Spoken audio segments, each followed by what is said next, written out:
قمری سبحانقلووا بار دوم است که با امید دریافت اسمش در رویخط مهاجران افشرده به خدمات مهاجرت تاجیکستان می آید.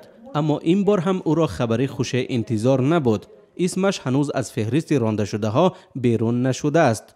4 ماه پیش آمدم، заявление نوشتن که خیلی تفتیش کنم، راستی اگر رحم شده شود روم.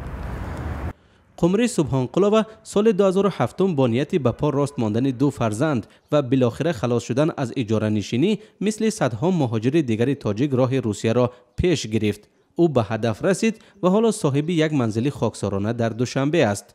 فرزندانش را هم خانه‌دار کرد. قمری سبحانقلووا در آشپزخانه در مسکو تمیزکاری و طبقشویی میکرد. جای خوابش هم جای کارش بود. یکون سال قیم بود. 300 روبل میداد یک روزشته. 16 ساعت 18 ساعت کار میکردیم. اونجا کسل شده آمدم، پوچم در کرد. مثل خاله قمری هر هفته به خدمات مهاجرت نزد وزارت مهنت، مهاجرت و شغل اهالی تاجیکستان بیش از 500 زن مراجعت میکنند.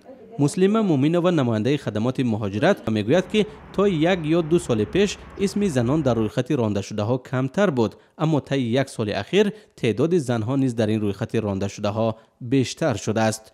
بسیارتر زنهای تنها، دویمشون که زنهایی که شوهرشون در فدراسیون روسیه استقامت میکنن یا اینکه در مهاجرت مهنتی هستند. رفتیم ای مجبوریم برای که شرایطم وضع بین، گفتم که خانه ندارم، خوراندن در کار، پوشاندن در کار. تحلیلگران میگویند زنان از قشر آسیب پذیر مهاجران تاجیکند. آنها مورد تبعیض و زورآوری قرار میگیرند. اما ادیبه عزیز، شاعره جوان تاجیک که چند سال در مسکو کار و زندگی کرده است و یک کتاب شعرش هم به موضوع مهاجرت و زنان مهاجر تاجیک بخشیده شده است، میگوید زنان هم کم نیستند که در سختی های مهاجرت موفق شدند و مسکو برخلاف معطل معروف به اشکای آنها باور کرده است. اونها خانم های بسیار زحمتکش هستند، خانم های بسیار مبارز هستند. من باور هم دارم که هر خانمی که مهاجرت کرده است از این پس میتواند در وطن خودش هوشیارتر باشد.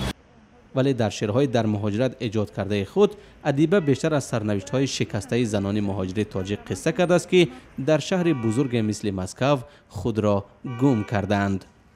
مگو دیگر خیابان‌های مسکو خاطر افروزند و شبها روشن از روزند.